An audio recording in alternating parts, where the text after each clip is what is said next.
என்னப்பா KFC mid night டைம்ல இப்படியா சொதப்பி விடுவேன்? கேஎஃப்சியோடைய இந்த ஒர்ஸ்ட்டான எக்ஸ்பீரியன்ஸ நாங்க எப்படி பெஸ்ட்டா மாத்தணும் அப்படிங்கிறத இந்த வீடியோல சொல்லியிருக்கேன். முழுவதுமா பாருங்க. சென்னையில புதன்கிழமை அப்படின்னாலே கேஎஃப்சி தாங்க நெறைய பேருக்கு ஞாபகம் வரும். அதே மாரி தான் நாங்களும் கேஎஃப்சில வந்து வெட்னஸ்டே சிக்கன் பக்கெட் வந்து ஆர்டர் பண்ணியிருந்தோம். கரெக்ட்டா நைட்டு 11:45க்கு இந்த கேஎஃப்சி பக்கெட்ட வந்து டெலிவரி பண்ணியிருந்தாங்க. மிட் நைட் டைமு ஒரு புடி பிடிக்கலாம் அப்படின்னு சொல்லி ஓப்பன் பண்ணி பார்த்தா, எங்களுக்கு பயங்கரமான ஷாக்குங்க. திலகா பார்த்ததும் எவ்வளோ ஆக்ரோஷமாயிட்டா அப்படிங்கிறத நீங்களே பாருங்க. அண்ணா இது இப்படி ஸ்ட்ரிப்ஸ்லாம் யாருக்கு வைக்க சொன்னா? இது 10 பீஸ்னா 10 பீஸ் தானே வரணும் பெரிய பீசஸ். ஏன் ஸ்ட்ரிப் வச்சுக்கிறான்? கம்ப்ளைண்ட் அடி, ரிட்டர்ன் பண்ணு, கம்ப்ளைண்ட் அடி. கேஎஃப்சிலாம் கம்ப்ளைண்ட் அடிக்காம விடவே கூடாது. ஏமாந்துட்டோமே நம்ம. இது இப்போ கம்ப்ளைண்ட் அடிச்சலாம். வா. சரி, ஓகே.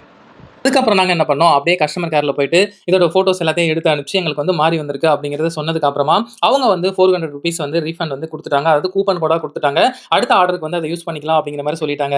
எல்லாருமே கேஎஃப்சிக்கு வந்து கூல் ட்ரிங்க்ஸ் தான் வச்சு குடிப்பாங்க. ஆனா நாங்க வந்து கொஞ்சம் டிஃபரெண்ட்டா என்ன பண்ணோம் அப்படின்னா, இது ஆடி மாசம் அப்படிங்கிறதுனால, கூலு, தயிர் போட்டு நல்லா கிரீமியா அடிச்சு, கூலுக்கு வந்து கேஎஃப்சி வச்சு சாப்பிட்டோங்க. இந்த மாரி எக்ஸ்பீரியன்ஸ் வந்து எங்களுக்கு வந்து ரொம்ப புதுமையா இருந்துச்சு. ரொம்ப சூப்பராவும் இருந்துச்சுங்க. நீங்களும் இந்த மாரி கேஎஃப்சிக்கு கூல் வச்சு குடிச்சு பார்த்துட்டு, எப்படி இருந்துச்சு அப்படிங்கிற எக்ஸ்பீரியன்ஸ மறக்காம கமெண்ட்ஸ்ல வந்து டைப் பண்ணுங்க.